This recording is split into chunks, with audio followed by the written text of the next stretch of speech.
So Orion in the Dark is the latest installment from DreamWorks, coming straight to Netflix, and stars Jacob Tremblay, Paul Walter Hauser, Angela Bassett, among more, and follows young Orion who fears dark the most, but when the embodiment of dark itself visits Orion, he is whisked away on a roller coaster ride around the world to prove that there is nothing to be afraid of at night. DreamWorks premiering on Netflix and not in theaters? Well, let's talk a little bit about this one. It's based on a kid's book, and the kid's book itself is very simple. Orion meets this dark creature, and yeah, they go on a journey, and yada yada. The movie overcomplicates it, and I think part of that is unfortunately due to Charlie Kaufman being on this film as the writer. I mean, this is the guy I'm thinking of ending things, being John Malkovich, like just these big, heady films, coming to write a kid's animated film. So let's just start out with some things that actually do work. I think Jacob Tremblay's voice acting is really good, and same with Paul Walter Hauser. And Angela Bassett, of course, she always shows up. Queen Angela is wonderful. So the voice acting is actually really, really good, and there's this really strong intro and strong first 30 minutes with these, where we swap from the animation that they're using, the 3D animation, to the sketchbook-like animation that I really like mixing that in. And I think that the animation of the characters, the dark and sleep and dream, all these characters that Orion interacts with at night, I really like the designs on those characters, especially Dream. I think just looks so dreamy and sparkly and colorful, and there are these really colorful characters in this movie that I really, really like. But on the other hand, unfortunately, the human animated characters look completely boring. Like, I'm gonna be real with you guys, I thought I was watching Charlie Brown. They just are uninspired feeling and kind of stiff as well throughout the film. So I didn't like the human character designs, but I really liked the character designs of the creatures of the night, if you will. So I really like those creatures. But besides Angela Bassett and Paul Walter Hauser as Dream and Dark, I wasn't really into the rest of the characters. I just thought they were not that memorable. There was like Sleep and Silence, I think. There were other characters as well that dwelled in the night, and I just didn't really love the characters that much. I didn't feel that big of an attachment to these characters. So unfortunately, while the colorful animation and sketchbook animation really work, the animation styles of the humans and the other characters just aren't really that great to me.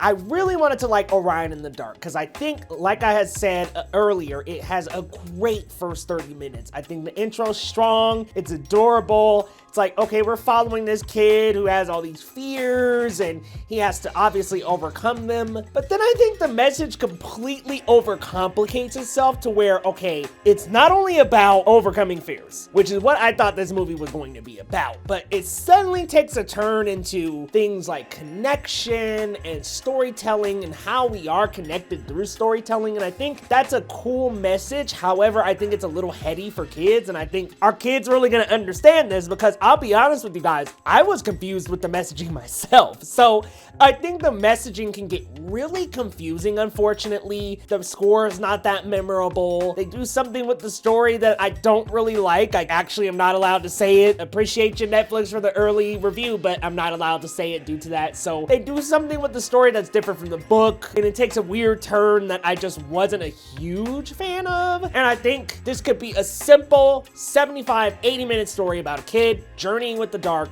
and boom, okay, they go on this journey, he learns how to embrace his fears, and that's it. But they take these weird twists and turns, and let me tell you guys, the last about 20 minutes of this film goes off the rails. All these things start happening that don't line up anywhere in the story, but I'm getting into spoiler territory, so I won't spoil exactly what happens. I just think the last 20 or 30 minutes of this movie completely slips off the rails. It has so much potential to be a fun 70 and 75 minute short. I mean, really, compared to most of DreamWorks films about a kid learning to embrace his fears, but instead they take all these other routes to try to map out a story that's way more complicated than it needs to be. Charlie Kaufman, not quite the guy. So I wonder if maybe a different writer, somebody who commonly writes for kids movies, would have been a better option, because there is just this overcomplication of storytelling that really bogs us down. That plus the animation styles, non-memorable characters, not a memorable score, all the hallmark pieces of a great animated film are missing here, unfortunately. So while Orion in the Dark, I really like the voice acting, I like the dark characters and their